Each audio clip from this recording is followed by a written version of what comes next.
ETF index mutual funds నేర్చుకుని stock మార్కెట్లో రాణించాలనుకుంటున్నారా? వెంటనే ఈ నెంబర్కి కాల్ చేయండి. నమస్తే, welcome back to Suman. Present మనతో పాటు ఉన్నారు business analyst doctor Nandi Rameshwar Rao గారు. నమస్తే సార్. నమస్తే. సార్, చిట్టి వ్యాపారం అంటూ ఉంటారు, చిట్టీలు అంటారు, ఇంకా చూస్తే వడ్డీ వ్యాపారం అంటూ ఉంటారు. అసలు ఈ చిట్టి వ్యాపారానికి వడ్డీ వ్యాపారానికి డిఫరెన్షియేషన్ ఏంటి? చిట్టి వ్యాపారం అనేది లాభమా నష్టమా? అంటే అసలు ఈ మధ్య కాలంలో చూసుకుంటే మహిళలు ఎక్కువగా ఈ బిజినెస్ చేయడం, అంటే బిజినెస్ అనాలో కాదు తెలియదు కానీ మరి దీని వైపు ఎక్కువగా మొగ్గు చూపుతున్నారు మహిళలు, అంటే ఇంట్లో ఉండే వాళ్ళు ముఖ్యంగా చూసుకుంటే. అంటే ఒకసారి మిమ్మల్ని అడిగితే మరి చిట్టి వ్యాపారం అనేది లాభమా నష్టమా? అంటే పోపు డబ్బాల్లో డబ్బులు దాచుకునేది ఒక మనిషి దాచుకుంటాడు, అంతే చిట్టి. అంటే చిట్టి అంటే మినీ సేవింగ్స్. ఒకసారి నువ్వు ₹1,00,000 కట్టలేవు. 50,000 శాలరీ వస్తుంది అనుకోండి, ఫ్యామిలీ భర్తకి ఐటీకి 10%, 20%. ఎస్పెషల్లీ లేడీస్ ఏంటంటే భర్తలకి తెలియకుండా కూడా కొద్ది ట్రాన్సాక్షన్ చేస్తారు. అటు పాజిటివ్ చేస్తారు, నెగిటివ్ కండి.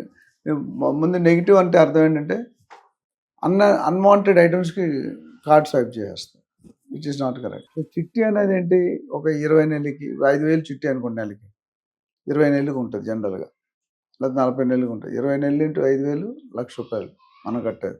కానీ మనం ఓవరాల్ చిట్టి అయ్యేసరికి 90,000 85,000 కడతాం.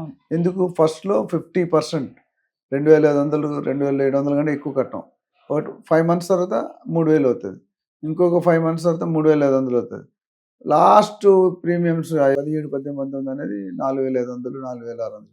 సో ఈ గ్యాప్ ఏదైతే మిగులుతుందో అదే profit. So you will not invest 1 lakh, but you will get 1 lakh. అయితే ఇక్కడ చిట్లో ప్రైవేట్ ఇండివిజువల్స్ ఉన్నారు, కార్పొరేట్ కంపెనీ, మార్గదర్శి, అది చాలా ఉన్నాయి, చిట్ ఫండ్స్, చాలా చిట్ ఫండ్స్. సో ఇంకా పిల్లు ఉంది, చాలా ఉన్నాయి. వీళ్ళు కార్పొరేట్ కంపెనీలు. ఇండివిజువల్గా ఆడికి అత్తాపత్తా ఉండదు, ఊరికే ఫ్యామిలీ, అత్త, అక్క, చెల్లి, తమ్ముడు, ఫ్రెండ్, నైబరు, గెట్, వీళ్ళు మంచిగానే ఉంటారు. ఆ దివాళి ఎత్తేసాడు అనుకో, ఆ మంచివాడు చెడ్డోడు అయిపోతాడు, మీకు ఇవ్వాలి కదా, లేకపోతే వాడేసుకుంటాడు. చిట్టిలో కూడా ఎట్లా అంటే కాంపిటీషన్ ఎట్లా ఉంటుందంటే పాట ఉంటుంది, కొన్ని ఫిక్స్డ్ ఉంటాయి, కొన్ని పాట ఉంటుంది ఆప్షన్లో. అంటే నీకు డబ్బులు కావాలి, మీ కూతురు పెళ్లి సెటిల్ అయింది, కొడుకు పెళ్లి సెటిల్, డబ్బులు కావాలి, మీరు లాస్ట్కి పాడేస్తారు. అంటే ₹1,00,000 నువ్వు పాడితే జనరల్గా నువ్వు ఏడైతే ₹1,00,000కి 90,000 కడతావు, 10,000 పాడు. నీకు అర్జెంట్ అన్నప్పుడు 50% వదులుకుంటావు. పాట పాడడం అనేది లాస్ అవడమేనా సార్? లాస్ అవడం కాదు, నీకున్న పరిస్థితి ఏంటంటే ఆ డబ్బులు ఎక్కడ పెడుతున్నావు నువ్వు తిరిగి. ఇప్పుడు బ్యాంకులో లోన్ తీసుకున్న, హౌసింగ్ లోన్, గోల్డ్ లోన్ మీకు ఉంది, లేదా పర్సనల్ లోన్ ఉంది. పర్సనల్ లోన్కి ఇండివిజువల్ లోన్కి 50% ఇంట్రెస్ట్ రేట్లు తేడా ఉన్నాయి. ఇక్కడ 8% ఉంటే అక్కడ 16%, 18% ఉంటాయి. అప్పుడు ఏం చేయాలి, బ్యాంక్ లోన్ తీసుకొని ఆ పర్సనల్ లోన్ తీర్చేయచ్చు. పర్సనల్ లోన్ కూడా బ్యాంకే, లేదా హ్యాండ్ లోన్. అతాపతలు అడ్రస్ రిజిస్ట్రేషన్ లేని చేసి అక్కడ ఉండొచ్చు, ఎత్తేవచ్చు. So there is an advantage, there is a disadvantage. No coming to ఇంకోటి ఏమంటారు, వడ్డీ వ్యాపారం. వడ్డీ వ్యాపారం అనేది ఇది ఒక never ending subject, ever green. ఎందుకంటే కొన్ని ఫ్యామిలీలు వడ్డీల మీదే వడ్డీలు కడుతూనే బతుకుతారు, కడుతూనే.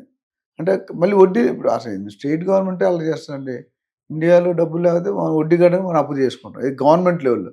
ఇండివిజువల్ లెవెల్లో జరగకపోవడం అనేది యూ హావ్ టు మిరకల్. చాలా మంది అంటూ ఉంటారు కదా సార్, ఇప్పుడు ఒక 30,000 40,000 ఉన్నాయనుకోండి, నేను దాన్ని తిప్పుతున్నానని అంటూ ఉంటారు. దానివల్ల అంటే ఏంటి సైకిల్ తిరిగినంతసేపు బాగుంటుంది, అయిపోతారు మీరు. ఎందుకంటే ఎలా లాస్ అవుతారు చిట్స్. ఇప్పుడు ఫైనాన్స్లో జనరల్గా డైలీ ఫైనాన్స్ అది చాలా డేంజర్, క్యాన్సర్ లాంటిది. అంటే నెలకి 10%, మీకు ₹1,000కి 900 ఇస్తాడు. అదే ₹1,00,000 తీసుకుంటే 90,000 ఇస్తాడు. ఇచ్చి ఎవ్రీడే 3 నెలల్లో కట్టాలి, వాట్ ఎవర్ ఇన్స్టాల్మెంట్ వస్తాయి. అంటే మీరు బ్యాంకులో మనకి ఎఫ్డి పెట్టుకుంటే 6-7% వస్తుంది, ఇక్కడ పర్ మంత్ 10% లాగేస్తుంది. It's very danger. ఎంత ఎమర్జెన్సీ అయినా వీలైనందుకు డైలీ ఫైనాన్స్ పెట్టుకోవడం మంచిది. కొన్ని ఫైనాన్స్ మార్ట్గేజీలు ఉంటాయి, ప్రాపర్టీ పెట్టి తీసుకుంటుంది, గోల్డ్ లోన్ పెట్టి కొద్దిగా బెటర్. అసలు నా ప్రకారం అయితే అసలు లేకపోవడం బెటర్. అంటే వడ్డీ వ్యాపారం చేసే వాళ్ళకి లాభమే కదా సార్? లాభం. ఇప్పుడు కట్టలేదు అనుకో, అప్పుడు ఏం చేస్తావు? 10 మందిలో 2 ఉంటారు, అందరు నీళ్ళని అలా ఉంటారు, కొంతమంది వేరే పురుగులు కూడా ఉంటాయి. అలా కట్టకపోతే మొత్తం దివాళీ అవుతారు, వాడు కట్టకపోతే మీకు కూడా. ఇప్పుడు చిట్టీల్లో కూడా అదే, ఒకడెవడో ఎత్తేసాడు 20 నెలలు 10 నెలలు కట్టలేదు, ఆ డబ్బులు ఎవరు పెట్టుకుంటారు? అందుకని వీళ్ళు ఏం చేస్తారు, ముందు కూరగాయలు ఉన్నాయనుకోండి, యాపిల్స్ రేటు ఎలా ఫిక్స్ చేస్తారో తెలుసా? స్క్రాప్ చేసుకుంటారు. మనం ₹1,000 పెట్టి చూసుకుంటే దాంట్లో 20% తీసేస్తాను, లాస్ట్ ఉండిపోతాయి, కుళ్ళిపోతాయి, పాడవుతాయి, ముగ్గుపోతాయి. అందుకని అరటిపండు పొద్దుట ఒక రేటు ఉంటుంది, రాత్రి ఒక రేటు రైట్ ఉంటుంది. ఉంటుంది.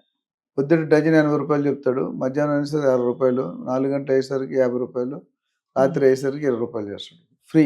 Depending on the life of the fruit rates will change. Yes. ఇక్కడ కూడా మీరు అందుకని చిట్టీలు ఎవరైతే ఆర్గనైజ్ చేస్తారో కొంత అమౌంట్ ఒక చిట్టి వాళ్ళు తీసేసుకుంటారు వాళ్ళ ఛార్జెస్ కింద. తర్వాత ఇది అట్లా ఇప్పుడు మోసం చేసిన కొంతమంది ఎలా చేస్తారంటే ముందే పాడేస్తారు ఫస్ట్ మంత్ సెకండ్ మంత్లో ఒక 10 నెలలు కడతారు, మిగతా 10 నెలలు లాస్ అయిపోయిన బిజినెస్ ఉద్యోగం పోయిందంట. మిగతా వాడు యువకు తప్పుడు కదా ఎవరు పెట్టుకోవాలి, ఆర్గనైజర్ పెట్టుకోవాలి. ఆ kind of so registered is better, unregistered is not recommended. So ఫైనాన్స్లో daily finance I would suggest not to take, ఎందుకంటే చాలా కాస్ట్లీ అఫేర్ మనకి. అంటే టెన్షన్ ఉంటుంది, స్ట్రెస్ ఉంటుంది. ఆ రోజు ఇన్స్టాల్మెంట్ కట్టకపోతే వాడికి టెన్షన్ అయిపోతుంది. ఎవ్రీడే కలెక్షన్కి వెళ్ళాలి. లేకపోతే చాలా మంది చిన్న చిన్న ఫైనాన్షియల్ చోలే బళ్ళు, అరటిపళ్ళు వాళ్ళు పాన్ షాపులకి ఇస్తారు, వాళ్ళు రోజు రాత్రి బండి ఎత్తేస్తారు.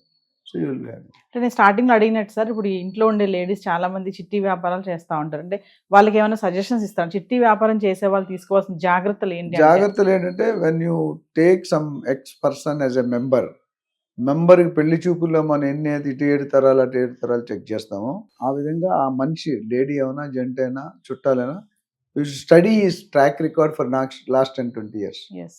పాస్ట్ అయిపోయిందని. ఎందుకంటే బయటికి కనిపించేవన్నీ తెల్లగా కనిపించేవన్నీ పాలు కాదు, నల్లగా కనిపించేవన్నీ నీళ్ళు కాదు. తొందరపడి ఎమోషనల్ మెంబర్షిప్ వస్తున్నట్టు చిట్టి కడుతున్నాడు, అటు ఇన్ని నెలలు స్థిరంగా కట్టగలడా లేదా, వాడి ఆదాయం ఎక్కడ వస్తుంది, ఆయన జాబ్ ఏంటి, ఆయన ఫ్యామిలీ బ్యాక్గ్రౌండ్ ఏంటి, ఓన్ హౌస్. చాలా మంది ఓన్ హౌస్ ఉంటేనే తీసుకుంటారు, ఓన్ హౌస్ లేకపోతే తీసుకోరు. సడన్గా you can change the rent అంటే హౌస్. ఆ జాగ్రత్త తీసుకోవాలి. And how is the attitude of the person. కొంతమంది అందితే జుత్తి లేకపోతే కాదు, అది చూసుకోవాలి. అంటే మినిమం రీపేయింగ్ కెపాసిటీ ఉందా లేదా. అందుకని కొంతమంది వీక్ ఉంటారు, రీపేయింగ్ ఇవ్వరు, ముందు ఇవ్వరు, లాస్ట్లో ఇస్తారు. లాస్ట్లో డేంజర్ అంటే వీడు ఎత్తేవచ్చు, చిట్టి ఆర్గనైజ్ వెళ్ళిపోవచ్చు. సో మన దగ్గర నెగిటివ్స్ జరగడానికి చాలా అవకాశం ఉన్నాయి. అవి క్యారెక్టర్ చూసుకొని పెట్టుకుంటే ఆ background of the person is very very important. And ఆయన మీకు కనీసం 10 సంవత్సరాల నుంచి తెలిసి ఉండాలి. కొత్తోడికి మన రెంటల్ హౌస్ చెప్పాను, ఒక అబ్బాయి 20-25 years వచ్చి సడన్గా 5 గంటలకు వచ్చి అడ్వాన్స్ ఇల్లు ఎలా ఉన్నా పర్లేదు అడ్వాన్స్ ఇస్తా అంటాడు. అంటే you doubt them, you should not give. ఎందుకు, వాడు ఏదో గడబడి చేసి ఇక్కడ వస్తున్నాడు. ఇల్లు మార్చుకునేవాడు కన్నా 1-2 నెలల ముందు ప్లాన్ చేసుకుంటాడు లేదా, ఇక్కడ తీసుకొని అక్కడ చెప్పాలి కదా. కానీ సడన్గా వచ్చి తీసుకుంటే అక్కడ ఏదో గోటాలా జరిగింది. గోటాలా రకరకాల ఇల్లీగల్ ఐటమ్స్ పెట్టుకోవడం, లేదా గంజాయి అమ్మడం, లేదా ఇంకేదో రకరకాల బ్రోకర్ బిజినెస్ చేయడం అన్నాడు. సో ఒప్పుకోరు. So you to take care. Basically character of a person is very very important. Thank you sir.